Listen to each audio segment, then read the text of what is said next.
From the 25th of November to the 10th of December, the world marks the 16 days of activism to end gender-based violence under this year's theme, Unite to End Digital Violence Against All Women and Girls.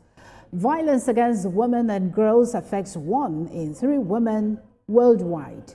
And as we enter the 30th anniversary of the landmark Beijing Declaration, the UN is sounding the alarm on one of the fastest growing threats, digital abuse.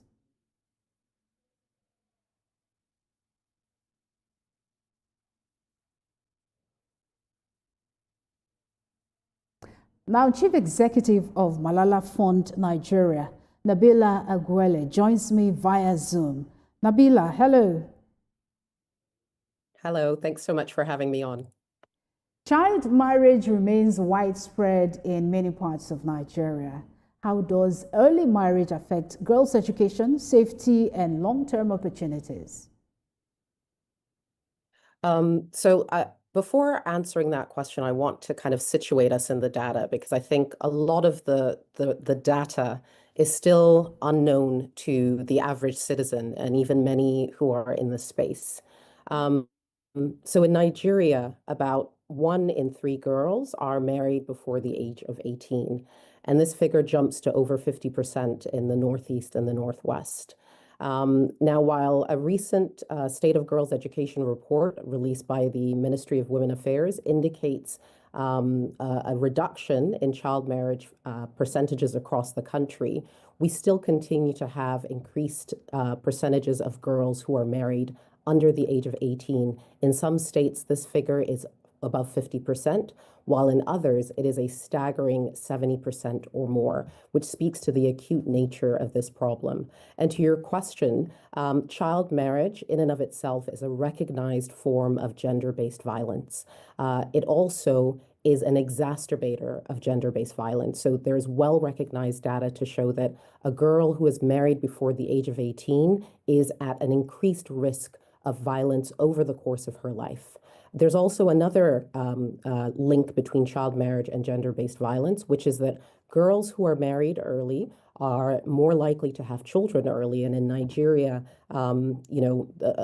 girls who are married early are more likely to be teen moms and to have children early. And there's a strong link between child marriage and adolescent pregnancy and the likelihood of girls to either not be able to access school or to drop out and not complete school altogether, which is a core part of our mission at Malala Fund. And girls who are out of school ultimately are at an increased risk of gender-based violence. So for us, it's important to emphasize that child marriage represents one of the most pervasive forms of gender-based violence, and it affects many girls across the country. It also increases significantly the likelihood that girls will be out of school. And this then suscepts them to a lifetime of increased vulnerability to violence.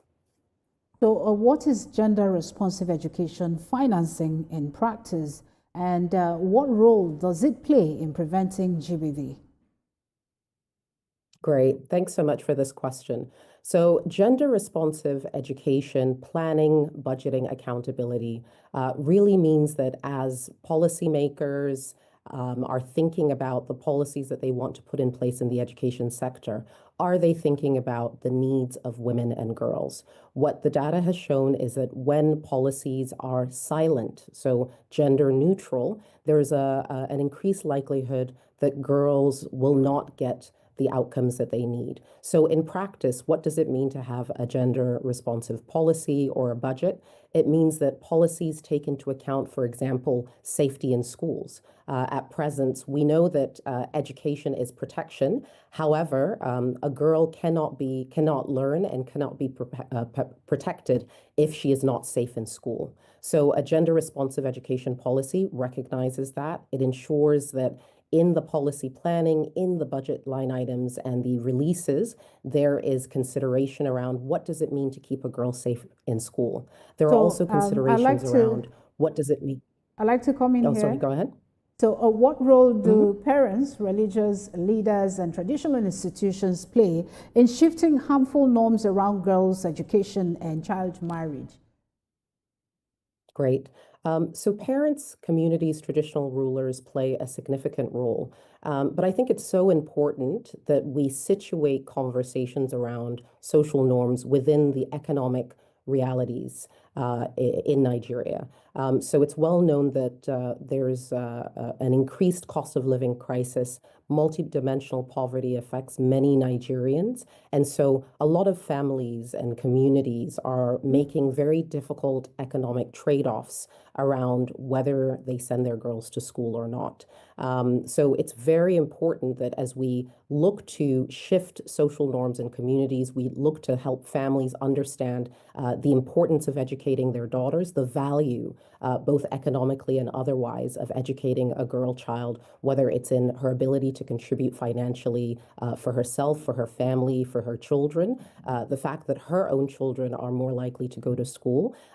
We need to situate any work around shifting social norms around the lived economic realities of these families, which is why you see a lot of times a bundling of interventions. I'll say very quickly that community and traditional rulers are incredibly important.